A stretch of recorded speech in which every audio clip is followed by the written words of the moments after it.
Aí eu jogo aqui para o Alessandro, que essa discussão é sempre muito complexa, Alessandro. A gente não é a primeira vez que a informação que o Armando trouxe aqui sobre o tempo que o processo levaria ou levará no STF e o risco da gente não enxergar aí a punição a essas pessoas. São 1.300 denunciados e às vezes por critérios muito subjetivos de que culpa teria cada um, né?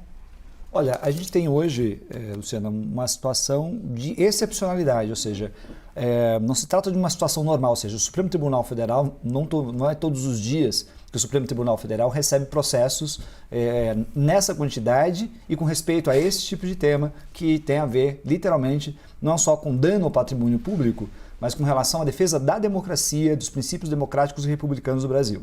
Então, nesse sentido, a gente pode falar o seguinte, é óbvio que o Supremo, concordo com o doutor Armando, o Supremo Tribunal Federal vai gastar uma energia tremenda para fazer o trabalho que tem que ser feito, vai ter que realizar, aí vai mobilizar servidores, talvez pegar servidores de outros órgãos para fazer o seu trabalho. É uma situação excepcional, não é o ordinário, não é o comum, não é o normal do Supremo Tribunal Federal, muito menos de uma Suprema Corte, mas terá que fazer isso em razão da seriedade dos atos do dia 8. Acho que o que está em jogo aqui, no fim das contas, é levar a sério essa questão do dia 8 a ponto de saber em primeiro lugar que essa situação ela não será resolvida com o direito penal, mas o direito penal é um ponto importante aqui porque não ter punição vai sair muito mais caro para o futuro do país. Entender que a lógica da política às vezes chega nesse momento histórico, ou seja, de conflito, onde se tentam derrubar as instituições democráticas, que isso faz parte, vamos dizer assim, de um contexto político, que isso pode acontecer e que é preciso que a gente tenha previdência com relação a isso. Ou seja, a gente tem que se preparar sempre para isso.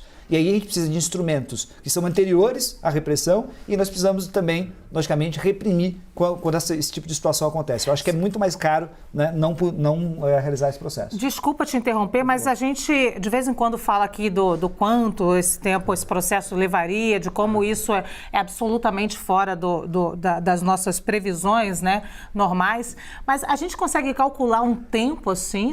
Eu sei se eu estou fazendo uma pergunta aqui absolutamente absurda, né, mas quanto tempo levaria esse processo com 1.300 denunciados? Agora a gente tem os 300 que viraram réus, né? Quanto tempo, considerando aqui o que falaram, cada um tem direito a 8 testemunhas por cada crime, 3 crimes e 24 testemunhas, até o processo final? Olha, eu acho que, o judiciário brasileiro normalmente, já usualmente, é imprevisível com relação a prazos, né? Volta e meia, quem trabalha na advocacia, o cliente pergunta, quanto tempo vai demorar? Não dá para dar uma previsão determinada, não sei o que os meus colegas pensam, mas imagino que também eles tenham alguma ideia similar a isso que eu estou dizendo aqui. Quanto tempo vai demorar? Vai depender de um conjunto de fatores. Em primeiro lugar, da estrutura que vai ser mobilizada para o Supremo Tribunal Federal para realizar esses julgamentos. Em segundo lugar, de como vai ser a atuação nesse processo, porque eu diria que é algo novo para o Supremo Tribunal Federal atuar dessa forma. Por isso que eu acho, e acredito eu, não li em nenhum lugar, estou dando aqui uma opinião sem ter informações ou dados, acho eu que o Supremo Tribunal Federal vai mobilizar servidores, etc., inclusive o Poder Judiciário, membros do Poder Judiciário Nacional, para tentar dar vazão a esses processos.